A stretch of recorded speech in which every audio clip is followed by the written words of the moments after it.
And today we have another episode of Beauty and the Bibliophile.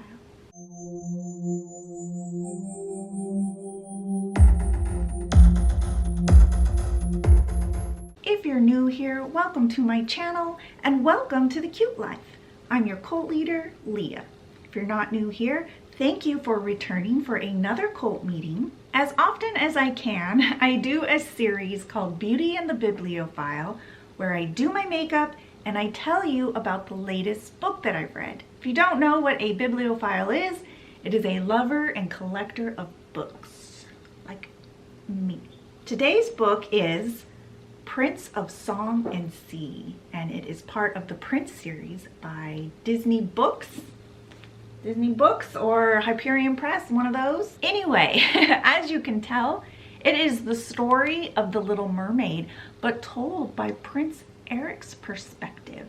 I thought that sounded so cute, so of course I had to grab this the second I saw it. Also, as you may have noticed, I'm wearing my mermaid wig today and my princess tiara, since we are discussing fairy tales and romance. So be prepared. If you don't like mushy stuff, you are not gonna like this video. Also, spoiler alerts, I do summarize this book. I don't go into everything because there's just not enough time, and I have a feeling that this video is gonna be a little long. So if you're thinking about reading this book and you don't wanna know anything about it, don't watch this video. If you're thinking about reading it, or you just wanna hear a summary because you don't wanna read it, well then stick around. Okay, so The Prince of Song and Sea, and this was written by Lindsey Miller in 2022. And this book starts at the place in the movie where Ariel had just rescued Eric, and he's laying in the sand, his eyes are closed, and he suddenly remembers that, oh yeah, he had been on a ship that like exploded. But then he hears a soft hum, and it's kind of a sad song, and he starts to open his eyes and he sees a beautiful woman who's backlit from the glimmering seawater that's behind her. And he reaches for her, but she slips through his fingers like sand. Now we find out a little bit after this that Valona, which is the name of Eric's kingdom, has been going through some pretty hard times. The area has been wrecked by storm after storm and then droughts. And Valona wasn't doing too good in the Treasury Department either. They were running low on money because of all the storms and issues going on in the kingdom. And one of the neighboring kingdoms, Sate is, I believe how you pronounce it, when they found this out, they kind of started poking at Valona's defenses a little, testing them, seeing how far they could go. After Eric's mother died, about 2 years before this, they got even bolder. Eric's mother had died in a shipwreck up north and had left Eric with all these troubles in the kingdom, and a bunch of other nobles like eager to push him out of his position. We also find out that Eric had been cursed before he was even born. Eric's mother told him that if he kissed anyone that wasn't his true love, he would die. She told him that the curse had happened one winter shortly after his father died. Some of their lands, a bunch of people had gotten really sick. There had been some sort of fever that went through the people. And his mother, Eleonora, she decided to kind of, get away and to deal with her grief. She would take a ship up to that area, check on the people, and just kind of have some time alone. And when she was on this trip, she ran into a witch. Now, the only people that knew about this curse were Grimsby, Carlotta, his maid, and his two best friends, Vanny and Gabriella. So one day, Eric is in his mother's study. He's kind of like going through her things, and he finds a letter kind of stashed away like behind the drawer, like between the drawer and the desk itself, you know, that little weird space. Sometimes things fall back there. Anyway, he finds a letter from his mother to him. And it says that, you know, she tried to find a cure for his curse, but she couldn't. And if he was reading this letter, then she's probably dead, and he's gonna have to pick up where she left off. It also goes on to tell him that when she had gone on that trip, she was walking on the beach one morning, like early, like at dawn. Nobody else was on the beach, it was just her. And she found the body of a floating child, and she got it, she brought it on shore, and she performed CPR and revived the child. Okay, I'm gonna let my skincare sit in for a few minutes, and then we'll move on to makeup. Then all of a sudden, a woman appeared on the beach, and she told Eric's mother that that child was hers and to return her. But for some reason, Eleonora did not believe this woman and wouldn't hand the child over. So the woman got real mad and revealed to Eleonora that she was a witch and that she, Eleonora, was stealing a soul from her. And if she stole that soul, she was going to require a soul from Eleonora. The witch told her that if that thing in your belly ever kisses someone that isn't their true love and also doesn't have a voice as pure and spotless as their soul, he would die. So there was two things. If Eric kissed anybody, they had to have a voice as pure and spotless as their soul, and they had to be his true love. That was the only way he would survive kissing someone. And if he didn't, he would die, and this witch would come and drag his soul down to the bottom of the sea. The letter also goes on to say that his mother had been doing a lot of research trying to find this witch. And the only thing she could really figure out was that she lived on an island called the Isle of Siren, I think. Siren, I think is how you pronounce it. And that this isle was protected by something called a blood tide. And that this witch would make deals with people, and if they didn't come through on their end of the bargain, she would take their soul.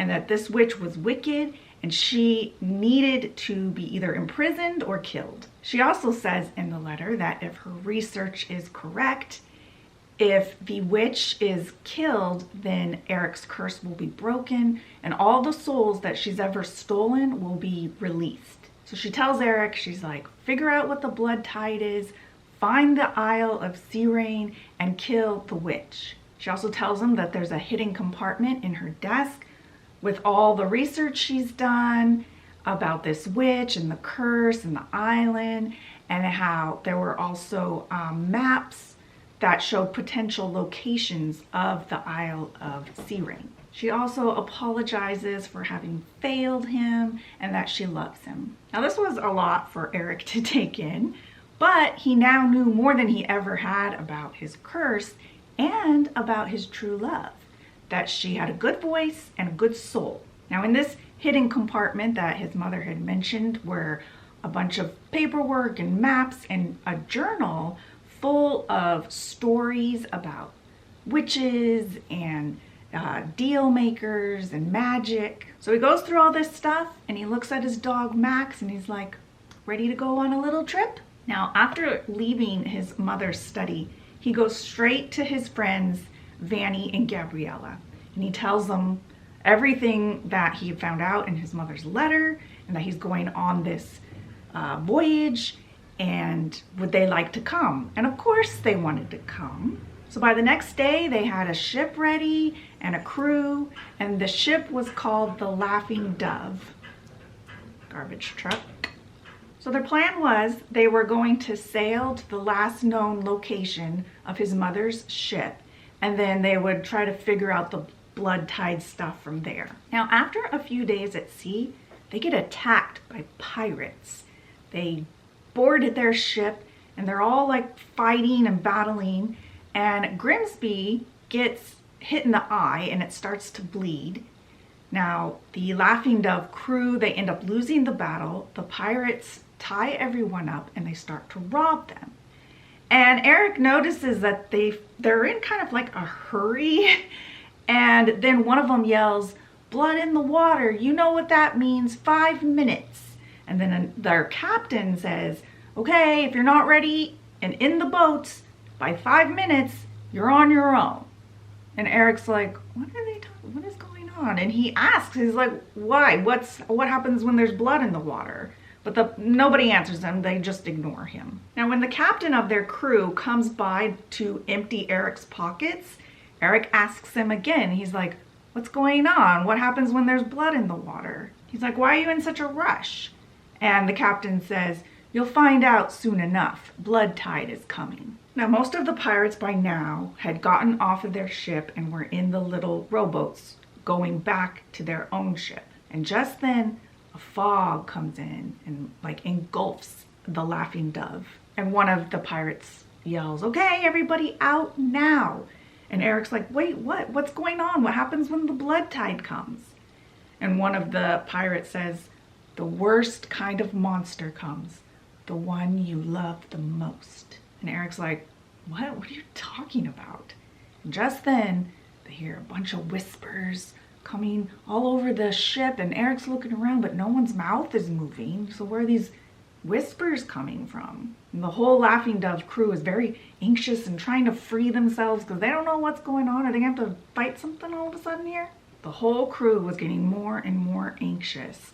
And then the pirates took some sort of substance that they were holding. They were kind of like squishing it in their hands, molding it, and then they stuck it in their ears. And Eric's like pleading with the captain. He's like, please tell me what's going on. So the captain sits down next to Eric and he's got the stuff in his ears and he tells him that it's the blood tide, that it's coming, and that the blood tide is an old story of these ghosts that come and try to make a deal with you.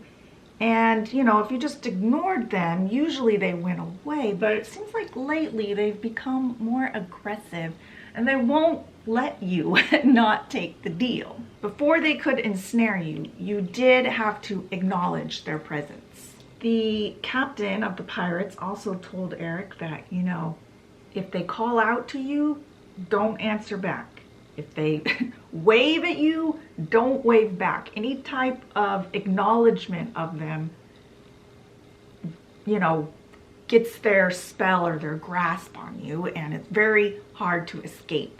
He told him to cover his eyes when they did, and that usually like slows them down, like if you can't see them, I guess. The captain goes on to tell Eric that the blood tide comes whenever blood is spilt into the sea. So when Grimsby got hit in the eye and it started to bleed, it got into the sea somehow.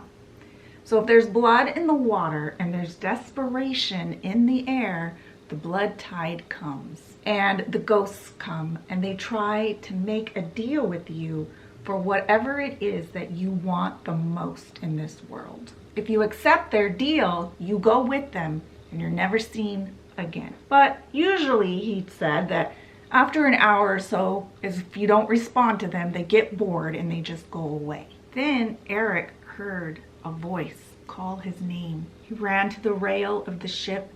He saw another ship pulling up next to them. It was old and ratty. Its sails were all torn. And he sees a figure on the ship, and it's his mother. She was like, "Eric, sweetling." And she had her arms held out to him. And Eric's kind of looking at her, and she looks like his mother, but there's something off about her. There was a scar under her eye that was missing. Her voice wasn't quite the same. And she never called him sweetling. And he was like, "You're not my mother." Now the whole ship and crew is starting to go a little batty because they're all getting tempted by these ghosts. And Eric's looking around. He doesn't know what to do. He's got to do something, or they're probably all gonna die or get taken away by these ghosts. He's searching his pockets for something to help, and the only thing he can find is his flute. And he's thinking, well, it's worth a shot. So he pulls it out and he blows one loud, high-pitched note. And the sound cuts through all the commotion on the boat, all the battling, the screams. And everyone comes to attention, even the ghosts. And so Eric starts to play this soft, sad song. And all the ghosts start to kind of follow him around the ship. Then one of the pirates, who could sing really well, he starts to sing the same tune. And then the ghosts kind of turn their attention towards him. Eric stops playing his flute, and now the ghosts are all following this guy who's singing. So Eric goes up to the captain of the pirates, and he's like, I take it you didn't know about that, huh? And the pirate's like, no. He's like, well, now you do, which means that you owe me. And the pirate's like, owe you? Why would I owe you? Who are you? And Eric's like, I'm Prince Eric of Valona. And the captain of the pirates is like, oh, rap. He's like, you know, piracy already held a pretty steep sentence, but kidnapping the prince, his whole crew would be hung for sure. And the pirate's like, well, what do you want? And Eric's like, I want more information about this blood tide. Eric was thinking that, you know, if the blood tide brought these ghosts and that the blood tide guarded or was related to the Isle of Sea Rain, then the witch must be behind all this ghost stuff too. Eric said that if the captain helped him figure out what was going on with this witch and got him to the island, he would pardon them all of their crimes. Now, one of the pirates, her name was Nora, she volunteered to go with Eric and his crew and help them because she wanted that pardon. She also knew a bunch of stories about the blood tide. So Eric and the pirate captain agreed, and they all left and Nora stayed with Eric. The pirates actually, you know, they get back on their ship with that one guy still singing the song. So all the ghosts got back on their ship, and then the ghost ship follows the pirate ship away from Eric and the Laughing Dove, and everyone's safe.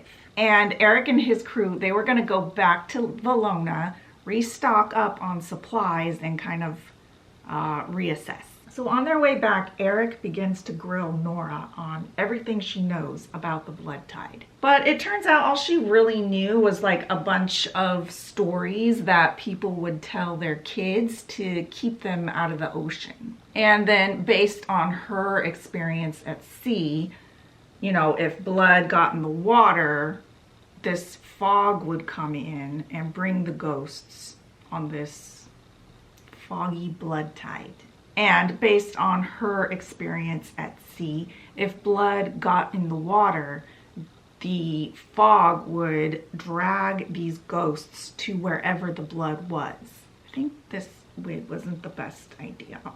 It's kind of annoying. But Eric sensed that Nora wasn't telling him everything. Now, on the way back, Grimsby told Eric that he had a little something planned for his birthday that was like a week away still, but there was no time like the present. And just then a bunch of crew members came up from underneath the ship hauling this huge structure that was covered in a canvas. And then some other crew members brought out some food and music started to play. Then some fireworks started, and you know, Max was on board with them, and he was running around sniffing stuff, and Eric saw Max like sniffing at some seagull feathers. And Eric, you know, he called Max. He was like, Max, here boy, and he like slaps his knee, and then he starts playing his flute, and Max is jumping around him, and they're having a good old time. Then Grimsby, he clears his throat and he gestures to this whatever this is under the canvas. He says, "It is my great privilege and esteemed honor to present our Prince Eric with this very large, very expensive birthday present." And Eric's like, "Oh, Grimsby, oh beanpole, you shouldn't have."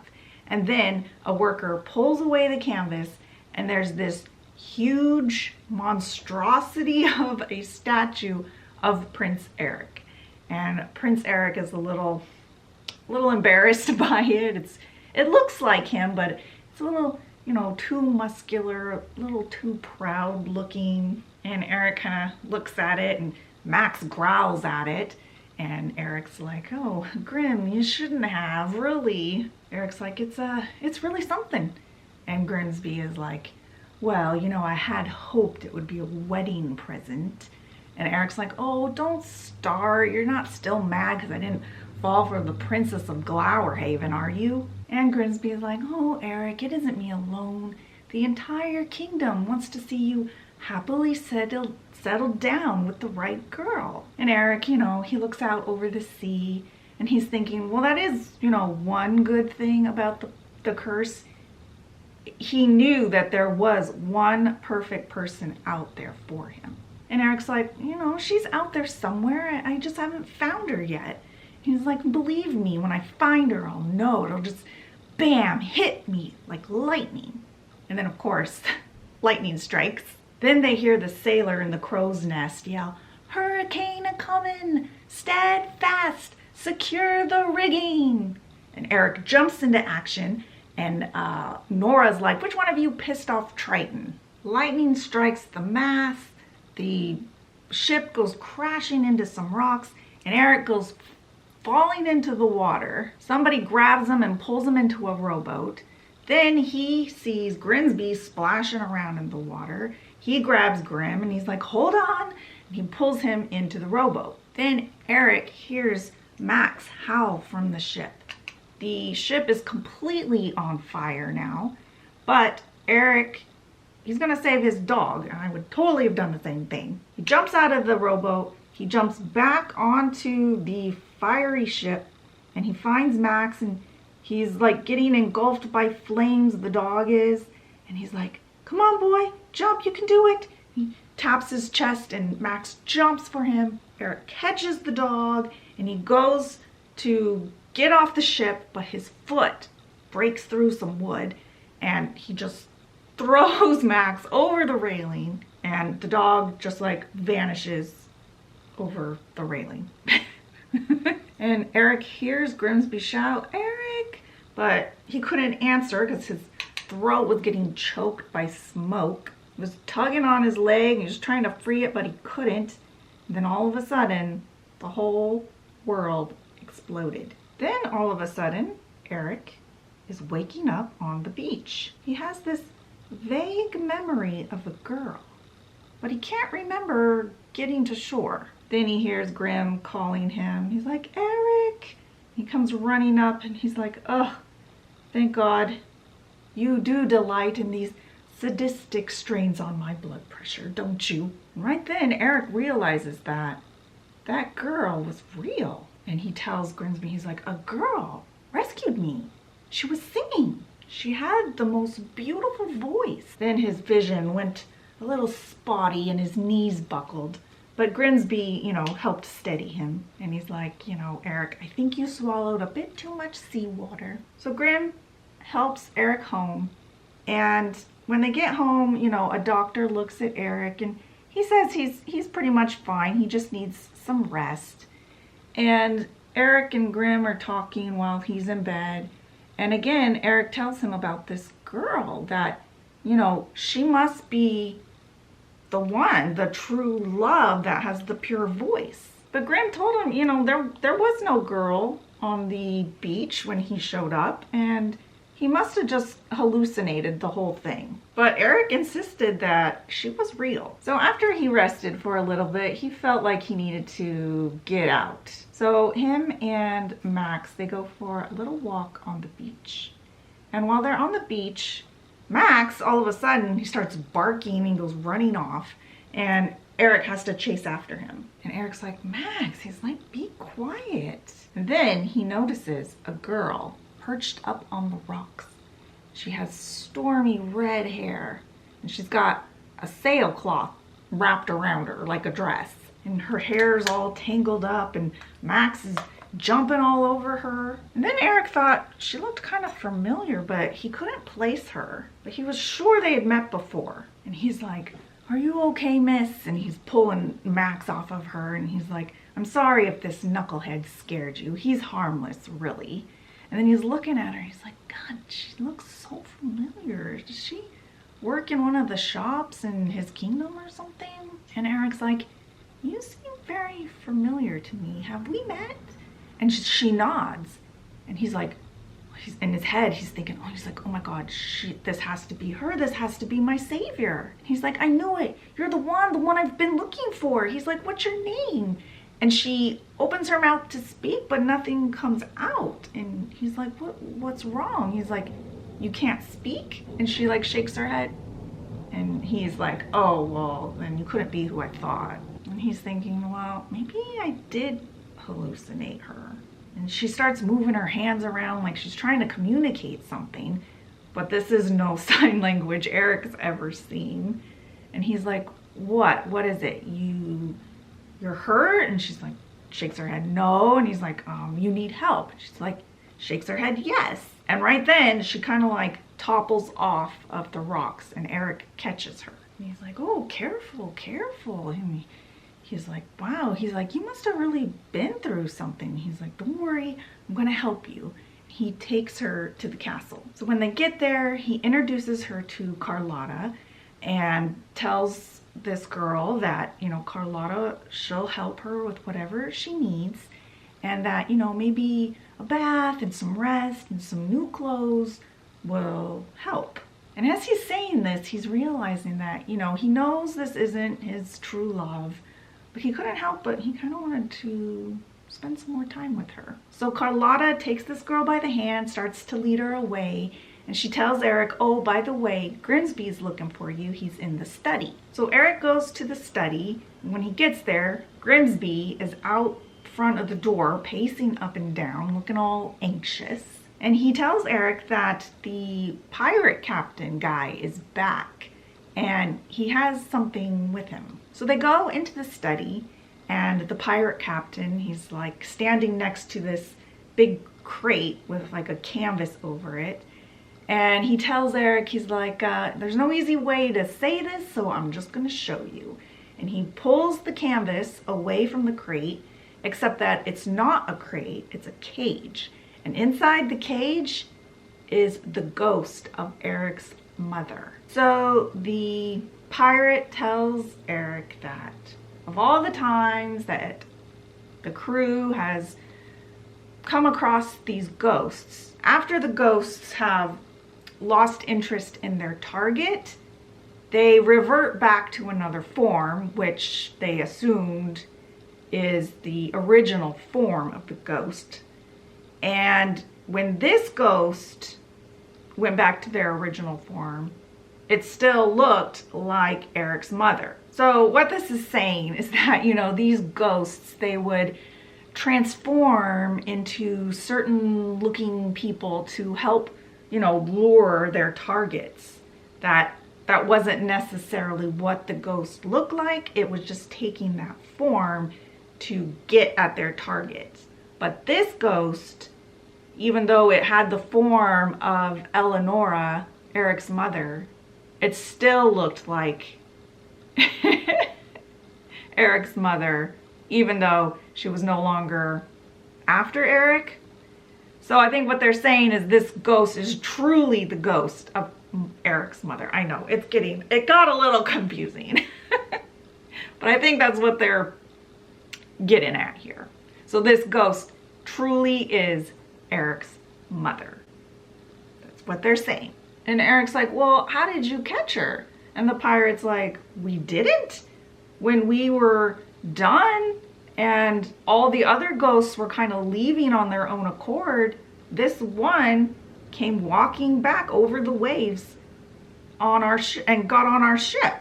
Kind of like it was looking for something or someone. So after this conversation, Grimsby tells Eric that they need to get to dinner. And so they go off, and Grimsby tells Eric, he's like, I think this girl would, be a good distraction for you. A good distraction from this savior girl situation. And Eric's like, she was real. And Grimsby's like, come on, Eric, be reasonable. He's like, nice young ladies don't go rescuing people in the middle of the ocean and then just flitter off into oblivion. And Eric's like, I'm telling you, Grim, she was real. He's like, I'm gonna find that girl and I'm gonna marry her. Eric had decided that once he figured out this whole curse situation with the ghosts and stuff, that he was gonna find her. And just then they heard some giggling going on in the hallway. It was Carlotta. And in comes walking the girl, and she's wearing a beautiful pink dress. And Grimsby's like, oh, Eric, isn't she a vision?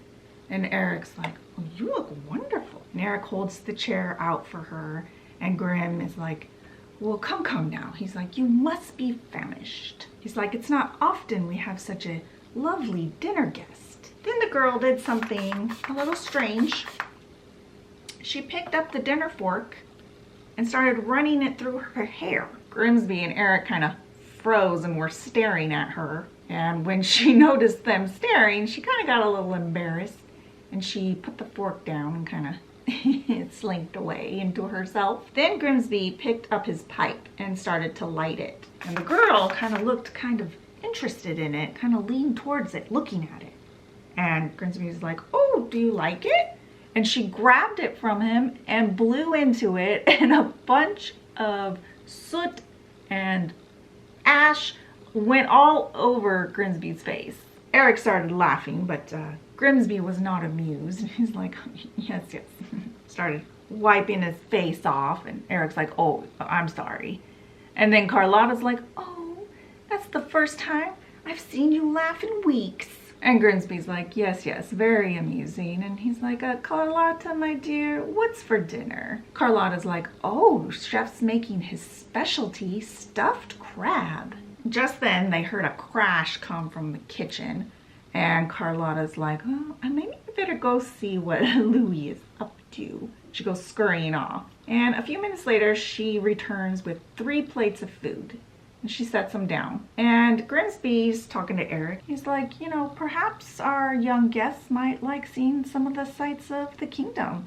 Maybe, a little tour. And Eric's thinking to himself, a tour? He's like, I got my mother's ghost in the study. He's like, I can't go on a tour. But the look on the girl's face was so looking hopeful and enthralled by every little thing that she saw. She probably really would enjoy it, he's thinking to himself. And Grimsby leans over to him and he's like, you can't spend all your time moping about. He's like, you need to get out, have a life. And Eric was like, easy, Grim, easy, okay. He's like, I'll take her for a tour if she's interested. And he looks at her and he's like, what do you say? Join me on a tour of my kingdom tomorrow? And the girl nods furiously. She seems very excited. And Grimsby's like, wonderful. Now let's eat before this crab wanders off my plate. And then all you hear is metal hitting metal. And you look down and there's nothing on his plate but one lone piece of metal. And Grimsby's like, Carlotta, my dear, I seem to be missing my meal. So the next day he shows this girl. We know her name's Ariel, but he doesn't know that yet. So I'm just gonna call her Ariel. It's easier. Anyway, so him and Ariel, they go on a tour of his kingdom, and he's showing her all around.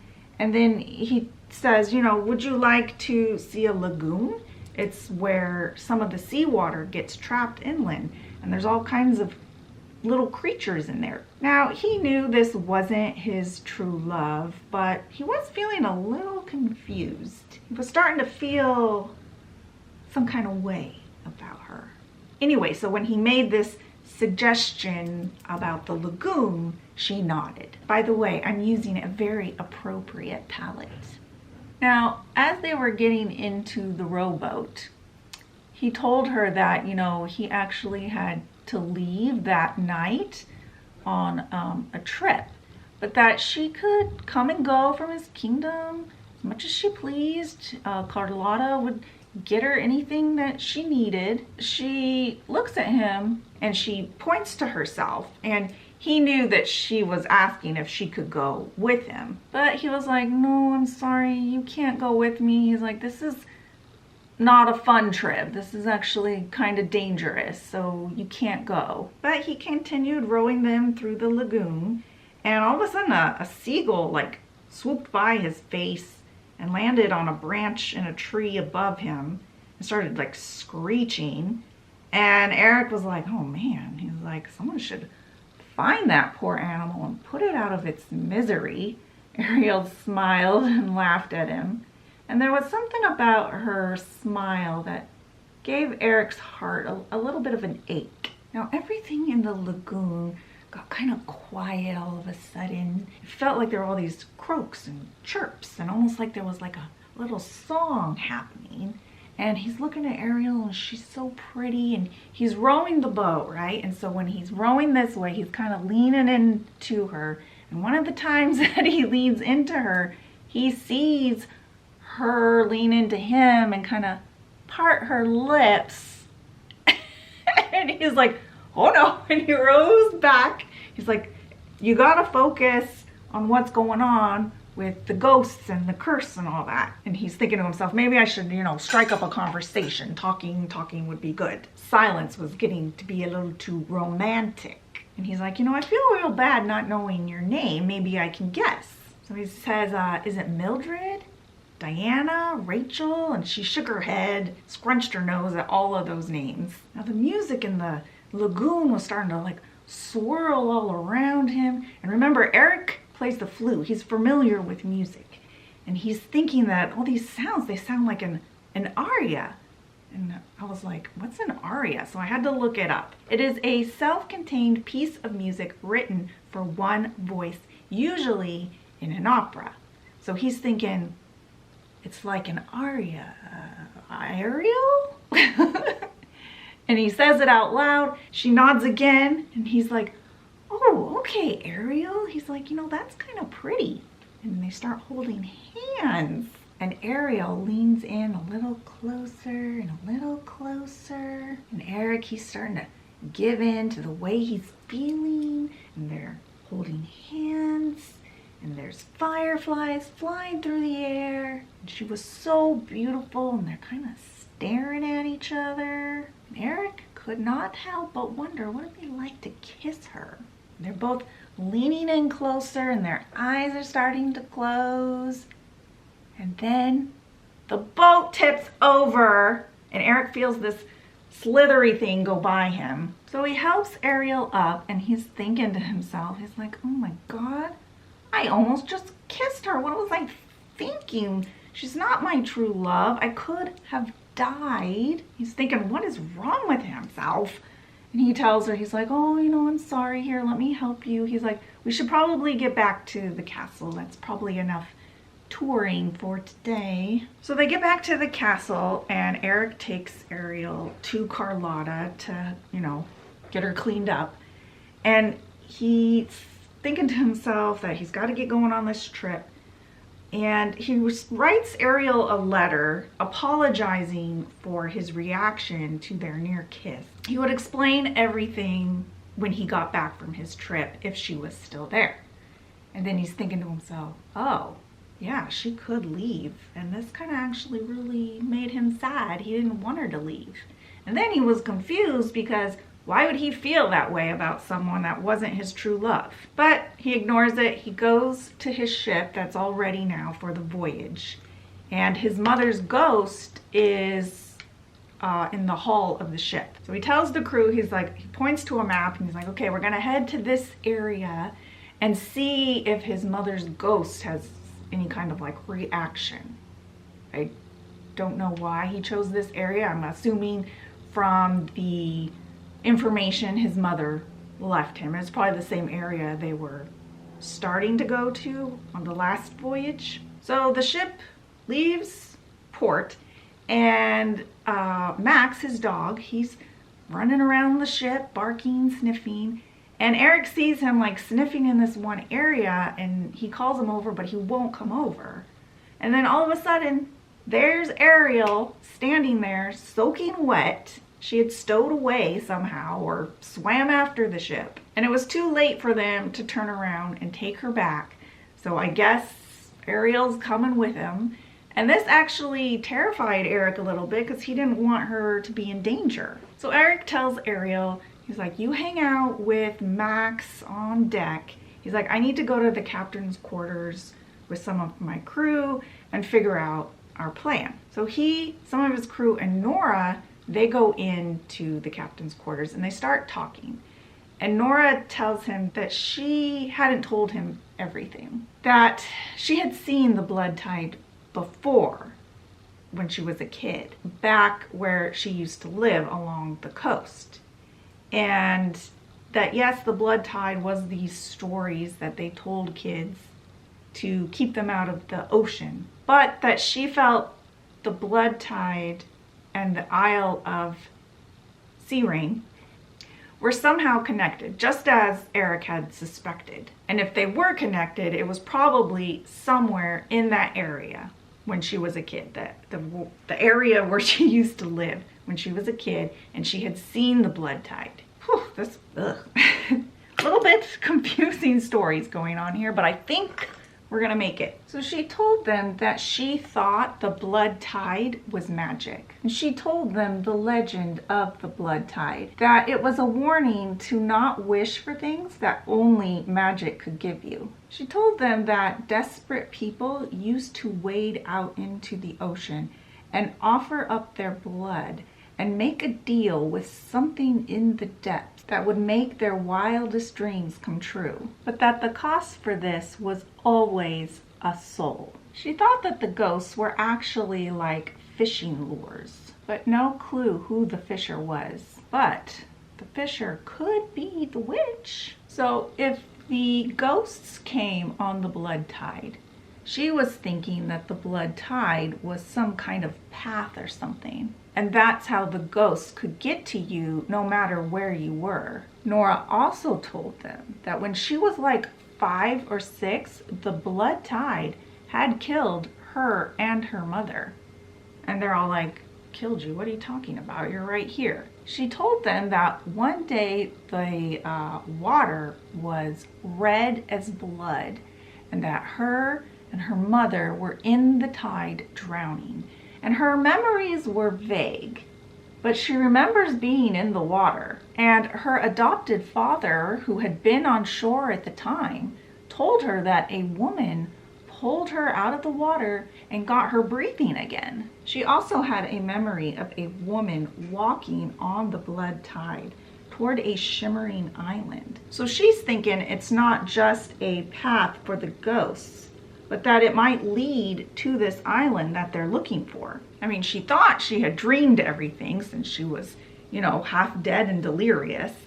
But with all this talk of witches and islands and curses, that maybe it had been real. So she's thinking that maybe the only way to find this witch is to make a deal with Eric's mother's ghost to lead them to the island using the blood tide. So the plan was to follow the ghost ship to wherever it went. But the only way to do this was to trigger the blood tide in order to have access to the ghosts. So Eric would spill some blood into the water, and then they would follow his mother's ghost to wherever she went. So the crew went ahead and moved Eric's mother to the deck. So then Eric goes to Ariel and he asks if he can talk to her. And he told her, he's like, this is gonna sound kind of strange,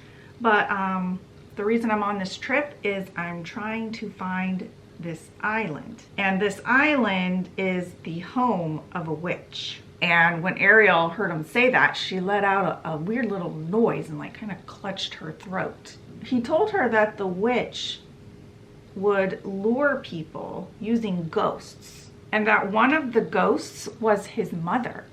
So he takes Ariel to the crate where his mother is and shows Ariel. Vanny and Gabriella, they come walking up with a knife and they tell Eric, you know, it's time. And the crew, they start to dismantle the top part of the cage that Eric's mother's ghost is in.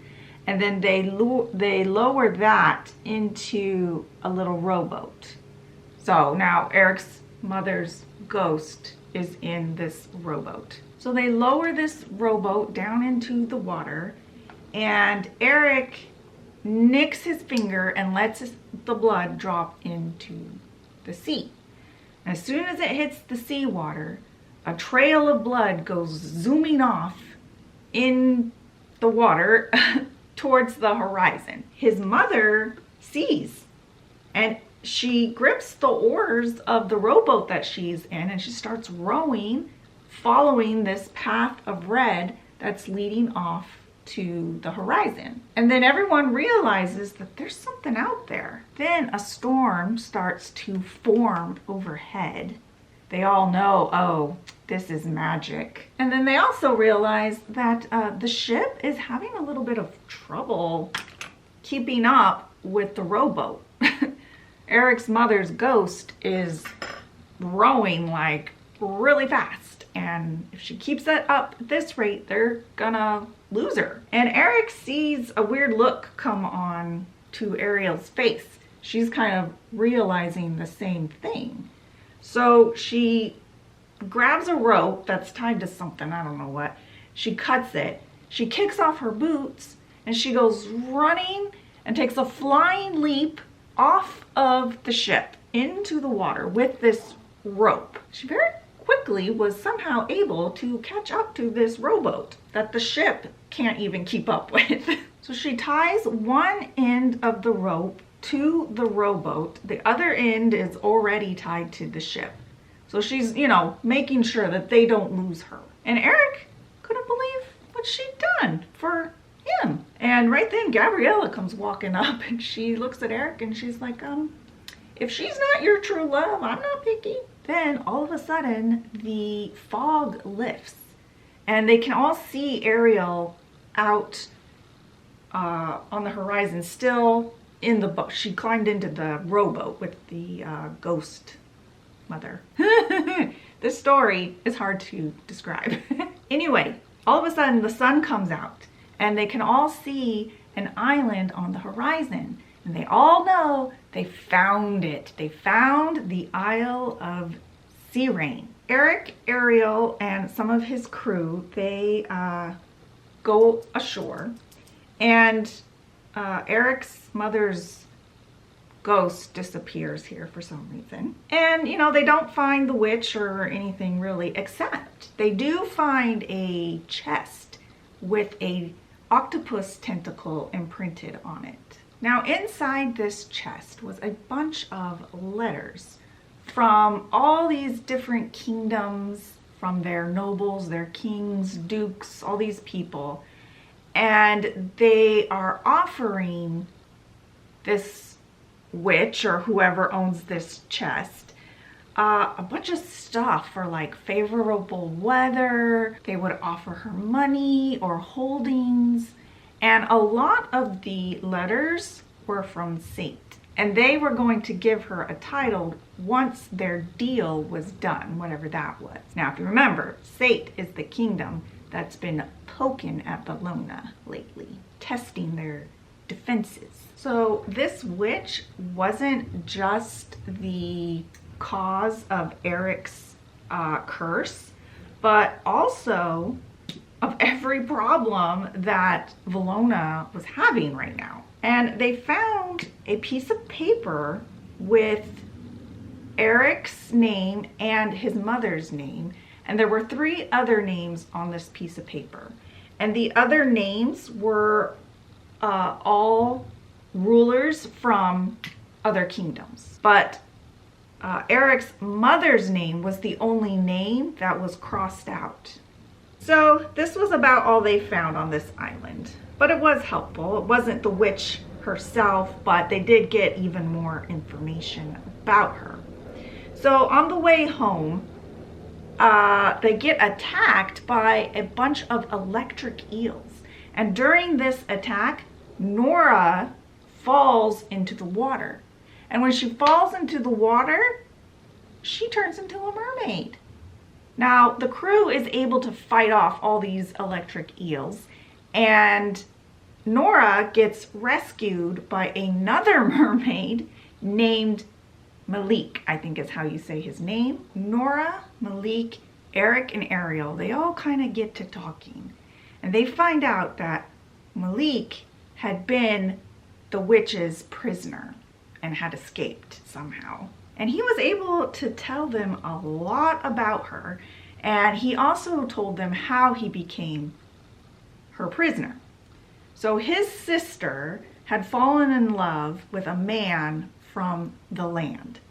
And in order for them to be together, they made a deal with the witch to turn him into a mermaid so that they could be together. And they ended up having a child. Now, when a mermaid, he's telling them this, when a mermaid and a human have a child, that child can now be both. When they're in the sea, they're a mermaid. And when they go on land, suddenly they have legs. Now, when it came time for his sister and this man to pay the witch, they didn't have the money. So they ran away. Yeah, that's right. So they ran away, but the witch found them. And the man died trying to protect the child. Now, his sister tried to continue to save the child, but she died as well. But a woman from the land rescued the child. And as a result, her unborn child was cursed by the witch. So if you haven't gathered, this is saying that the child that Eric's mother saved, and thus Eric getting cursed as revenge for, is Nora. And since the witch was never able to collect payment from Malik's sister, the witch took it from Malik. She took his soul as payment. And he also told them that the witch's name was Ursula. And remember, Ariel's all here right now listening to all this. So now Ariel knows why Eric wouldn't kiss her. She knows about the curse and everything. Now, once they got back home, Eric took Ariel to Carlotta. Carlotta was like, you need a bath again. Had a physician check her over. And Eric goes to his quarters. And he's thinking about his savior. And he's wondering, is this, thing about the pure voice, is that literal? And he's thinking, and he starts playing his flute, and he's playing the song that his savior was singing. Then he hears Grimsby behind him, and Grimsby says, Eric, far better than any dream girl is one of flesh and blood, one that's warm and caring and right before your eyes. And then he walks away, leaving Eric to mill that over. Now, across the courtyard, Eric could see Ariel in her room doing whatever she was doing. And he's continuing to think to himself about true love and how much he really did like Ariel. And if he was willing to be with someone despite his curse, wow, that would really be true love, right? To defy this curse, to be with someone you really wanted to be with despite this curse, knowing what could happen. And, he wasn't even sure that his savior was real. But if she had been real, she didn't stay. And wouldn't his true love have stayed? Eric decided he was going to be brave. He was going to be as brave as Ariel had been out on that ship when she went diving into the water. So he takes his flute, the one that he's been playing his savior's song on, and he tosses it into the sea. He was thinking if Ariel would have him, they could figure out a way to break this curse together, or to kill Ursula, or to live as happily as they could with the curse. Then all of a sudden, he hears a voice come over the rocks and the beach that are in front of his quarters. And it's his song, his savior's song. And all of a sudden, all thoughts of talking to Ariel kind of just slipped out of his mind. He goes running down to the beach, and it's super foggy, but he can see the figure of a woman. And he yells out, "Wait, please wait." She turns around to face him, and she's got dark hair and velvet purple eyes. And Eric's like, "This is kind of a strange question, but were you on this beach the other day singing?" And she's like, "Oh, you're the boy that nearly drowned." And he's like, "Yeah." He's like, "I'm Eric." And she's like, "I'm Vanessa." As they were talking, he was kind of waiting for that spark, or that little tickly feeling in your tummy that he got when he talked with Ariel, just as like, you know, as confirmation that this was his true love. But he never felt it. But, you know, he kind of blew it off. He's like, maybe that's just because I don't really know her yet. And Eric's like, you know, if it wasn't for that song, I wouldn't have recognized you. He's like, why did you leave? And she was like, oh, you know, I'm not from the area, and I didn't know who you were, and I didn't even know who to go to, but you seemed fine, so I was scared, and I just kind of left. She's like, I'm surprised you even remember me. And he's like, of course I remember you. You rescued me. She's like, oh, I was simply doing the right thing. It's what anybody would have done. And Eric tells her, he's like, you know, I would like to get to know you better. And she said she wanted the same. So he invited her to go back to his castle to have a little talk in his study. Now in his study, they're chatting, and she tells him that she's there visiting family. Eric's, you know, feeling like, I would have thought talking to my true love would have been a little more easy and nice, but it wasn't really feeling that way. He also felt the need to tell her about the curse because, you know, time was kind of the essence here. He needed to get married soon to solidify his throne. So he told her that, you know, if he kissed anyone that wasn't his true love, he would die. So Vanessa's like, oh, so do you want me to break your curse? And Eric's like, yes. And Vanessa's eyes narrow in on him. She starts getting closer and closer to him. And her face is just inches from his. And he's actually feeling a little bit uncomfortable, and he doesn't feel the need to like lean into her. And she could sense that she was making him a little bit uncomfortable. She tells him, she's like, sit down, tell me everything, you can trust me. And Eric says that, you know, he wants her to break his curse. And she says, so you want me to kiss you? And Eric's like, yeah. He said that, you know, having a cursed prince had caused Valona a lot of problems, and that she would be doing a great service for the people. But she told him that in exchange for kissing him, she wanted to marry him. And he's like, you want to marry me? He's like, you don't even know me. Why would you want to marry me? And Vanessa didn't really address his question, but she told him that, you know, he was long overdue for a marriage and that Valona was in desperate need of security. So she'd be being his savior twice. Now, Eric was realizing that this was not his true love, and he did not want to be with this girl, curse or no curse. He didn't like her. And he's like, I am not gonna marry you. And she says, well, it kind of sounds like you have to. He's like, no, I'll go ahead and I'll just keep the curse. And she laughs and she pins him between herself and his desk. And Eric is like trying to pull away, but he can't for some reason. Then Vanessa says, the redhead's got good taste, I guess. Pity. And Eric realizes this is Ursula. And he's like, hello, Ursula. He's like, how come you don't just kiss me and get it over with? Kill me that way. And she's like, think bigger, lover boy. She's like, if we get married, then I'm the heir to Valona, at least on paper. And what's on paper is all that matters. Contracts are my specialty. And so Eric's like, oh, so what's the plan to, you know, kiss me at the wedding and then I die and then you get everything? And then she kind of starts tapping on the little seashell necklace that she was wearing. And she's like, oh, what? Hoping to kiss your quiet little girlfriend? She's not even flirting with you like I told her to. Eric was like, Ariel? He's like, what did you do to Ariel? He's like, what kind of deal did you make with her? And then her eyes, Vanessa's eyes, start to glow, and so does the necklace.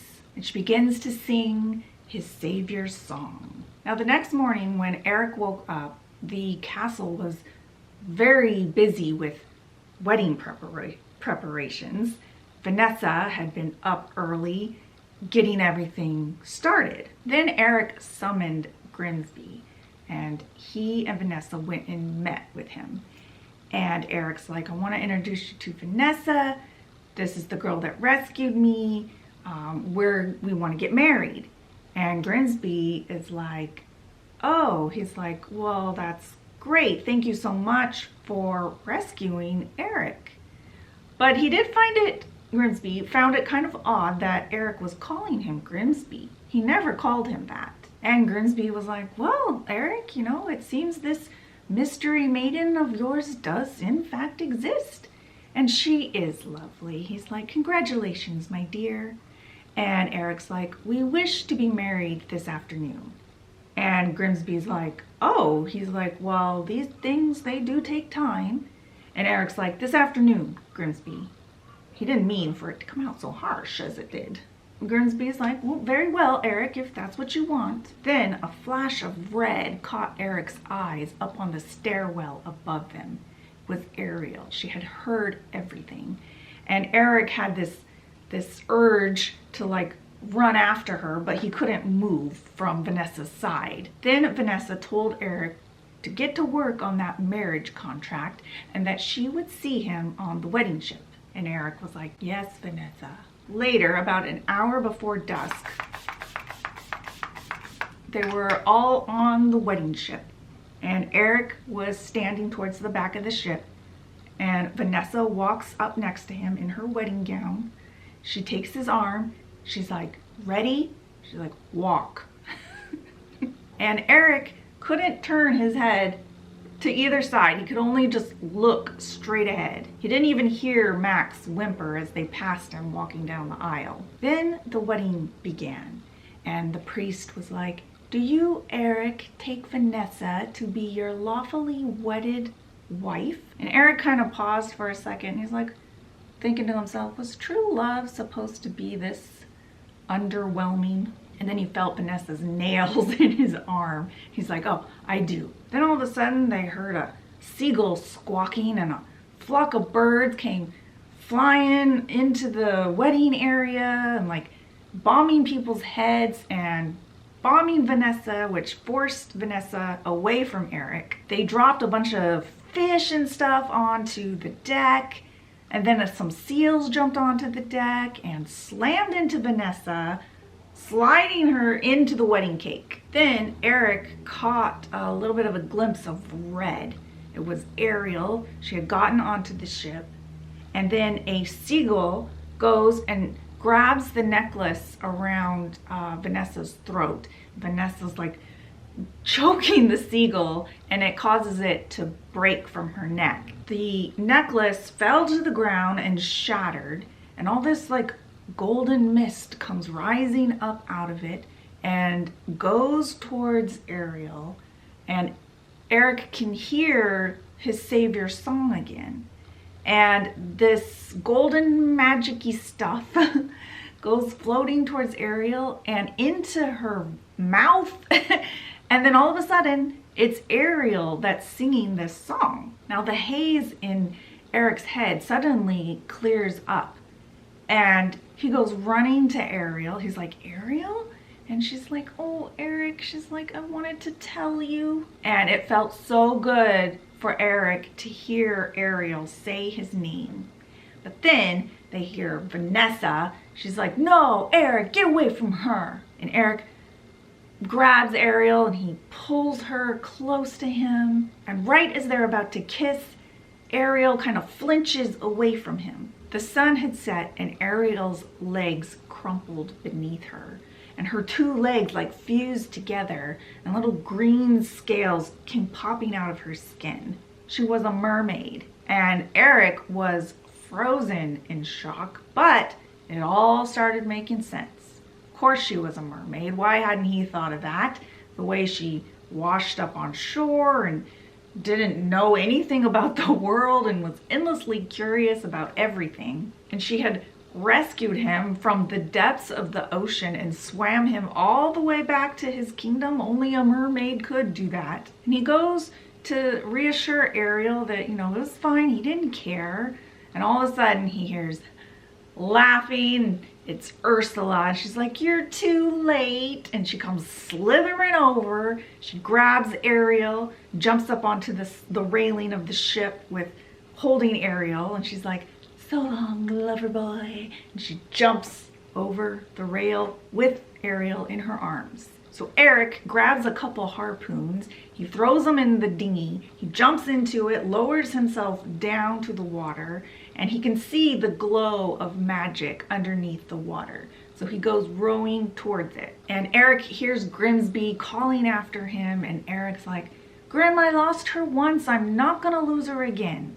And he rows to where the magic is glowing, he jumps down into the water and he can make out Ursula, and now she's wearing a crown on her head and she has a trident and she's got two eels that are like wrapped around her arms like a cape. She had Ariel pinned against a rock and Eric launched one of the harpoons at her and it sliced her on the arm, and Ursula was like, why, you little troll? And then he heard Ariel call, look out! And Ursula sent her eels after him. Right as Eric reached the surface of the water and was able to get one good breath in, he got pulled back down under by the eels. And they were pulling him down, but somehow he was able to wiggle free. Then Ursula says to Ariel, she's like, say goodbye to your sweetheart. And she goes to point the trident at Eric. Ariel lunged up, grabbed Ursula's hair and yanked it so that Ursula's aim was off, and the magic that was meant for Eric hit her eels and they exploded, and Ariel goes swimming towards Eric because Ursula's distracted now that her eels, her little poopsies, have exploded. They break the surface of the sea and they wrap their arms around each other, and Ariel's like, you have to get away from here. And Eric's like, no, I won't leave you. And the water around them started to bubble and glow. And all of a sudden, a golden spear separates them. And it's Ursula, and she's growing into a giant. Eric and Ariel, they dive into the water off of her head. And Ursula, she's got her trident, and she's swirling it in the air. And she's like, now I am ruler of all the ocean. She dips the trident into the water and it starts to churn around Ariel. And Ursula's like, the waves obey my every whim. The sea and all its spoils bow to my power. So the whirlpool sucked Eric under the water and a shipwreck passed over him. But he was able to grab on to some like slimy ropes and pull himself up onto the deck that was like covered in barnacles, and he was searching for something to like attack Ursula with or something, like a harpoon or a pistol or something. But I mean, the mast of the ship was broken and there was nothing except the wheel still worked. So he goes to the wheel and he's thinking he's gonna try and steer it towards Ursula to try to get between her and Ariel. Ariel is now at the bottom of the sea floor at the center of the whirlpool. And Ursula's laughing and she's like, so much for true love. And she raises her trident to strike Ariel with it. But Eric is able to steer the ship towards Ursula, and the part of the ship, what's it called again? A bowsprit? Bowsprit? I don't know. The part of the ship that's like long and it sticks out from the ship, that protrudes. It's where like the mermaid usually is, right? Maybe I can find a picture. Anyway, he impales Ursula with that part of the ship.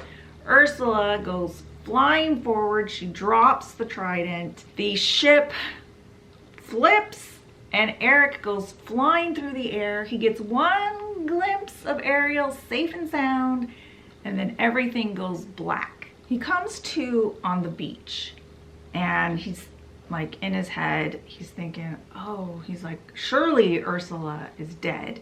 So does this mean that, you know, her magic is gone and all her deals null and void? Does that mean that his curse is broken? And then he sits up because he hears some sort of like splashing in the waves. And he sees Ariel rising up out of the waves in a sparkly pale blue dress. It was all glittery. She was walking towards him with her arms out, walking on legs, on human legs. Eric gets up, he runs towards her, he picks her up and spins her around, and then they kiss. And then after that, Ariel tells Eric that she owes him a huge explanation, and she tells him everything about how she got involved with Ursula and how she rescued him, the whole story. Then Eric's mother comes walking across the water. The souls that Ursula had stolen had not been the souls of the dead, but of the living. And when Ursula was killed, all the souls were released. So this is saying that, you know, Eric's mother hadn't been killed by Ursula when she had been on that trip, just had her soul stolen. Now the book ends the same place as the movie, on Eric and Ariel's wedding day. But in the book, I guess the movie didn't mention this, it was 3 years later. I guess they're saying that, you know, they didn't just rush into this, that they thought it through. Very romantic. Also, all the surrounding kingdoms that had been poking at Valona suddenly decided to back off. No one wanted to anger the queen that had returned from the dead, or her son who had killed a witch as powerful as Ursula. And it didn't hurt that he was marrying the daughter of Triton. And at their wedding, they walked down the aisle to the song that Ariel had sung to him, and they lived happily ever after. The end. This book was so freaking cute. I loved this book, and I cannot wait for the next Prince series to come out, which is my personal favorite Prince, Prince Philip. That comes out in October. I can't believe I have to wait so long, but I got it on pre-order, so it is mine October 4th, I believe. But anyway, I loved this book. It was so romantic and it was just so sweet. So if you're a, I don't know, naive, creepy girl like me, you're gonna like this book. So anyway, that is today's story, the story of the Prince of Song and Sea. If you like this video, let me know by giving it a thumbs up. It's how I know what kind of videos to make, and it lets me know that you care. Make sure and subscribe and hit the notifications bell so that you won't miss when I do another Prince fairy tale book. I also do other kinds of books, but this is the main type of book that I do, at least lately. You know, something Disney, fantasy, but every once in a while we delve into something completely different. I just enjoy reading. I almost don't even care what I read. I just like to read. So anyway, if you're like that too, stick around, come back, and I will see you in the next one. Bye. Okay, so The Prince of Song and Sea by Lindsey Miller, and this came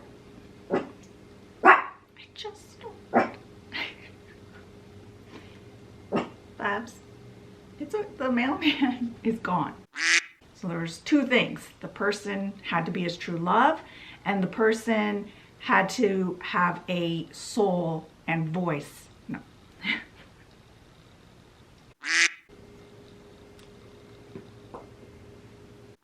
Her by the hand, and she starts to lead her away, and she tells Eric, oh, by the way, Grimsby's looking for you. She's like, by the... Then Grimsby picked up his pike. Then Grimsby picked up his pike. Then... Garbage truck. So she's thinking that maybe the ghosts, it's not just a pass. It's not... But the only way to do this was to trigger the oh my God. And Eric was realizing that this was, ow, what the heck was that?